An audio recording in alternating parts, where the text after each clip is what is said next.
நாங்களும் உங்களைப் போல் சிரித்த முகத்துடன் எப்போதும் இருக்க வேண்டும், அதற்கு என்ன முறையை கடைபிடிக்க வேண்டும் கேட்குறாங்க. என்லைட்டன் ஆயிடுங்க, அவ்வளோதாம்மா. ஒரு லைட் பீயிங்கை கேரி பண்ணுறதே பெரிய ஸ்பிரிச்சுவல் ப்ராக்டிஸ்மா.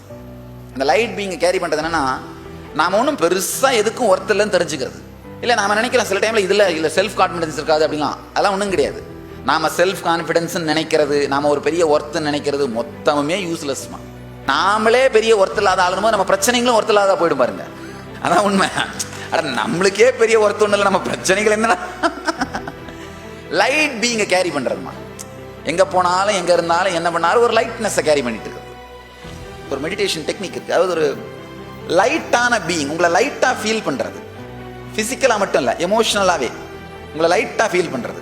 ஒரு ஃபியூ டேஸ் ப்ராக்டிஸ் பண்ணிங்கன்னா போதும். ஒரு 20 நாள் ஒரு மாதம் ப்ராக்டிஸ் பண்ணிங்கன்னா எப்போவுமே ஒரு லைட்டாக ஃபீல் பண்ணிங்கனாலே உங்களை அறியாமலே உங்களுக்குள்ள ஒரு ஸ்மைல் இருக்கும், ஒரு சுகந்தமான ஒரு ஃபீலிங் இருக்கும், உங்கள் ஃபேஸில் ஒரு ரிலாக்ஸ்டான ரெஸ்ட்ஃபுல் அவேர்னஸ் இருக்கும். நல்லா புரிஞ்சுக்கோங்க, ரிலாக்ஸ்டாக இருக்கிறதுனாலே நம்ம மனசுக்கு தூங்கி போயிருதுன்னு தோணும். கிடையாது.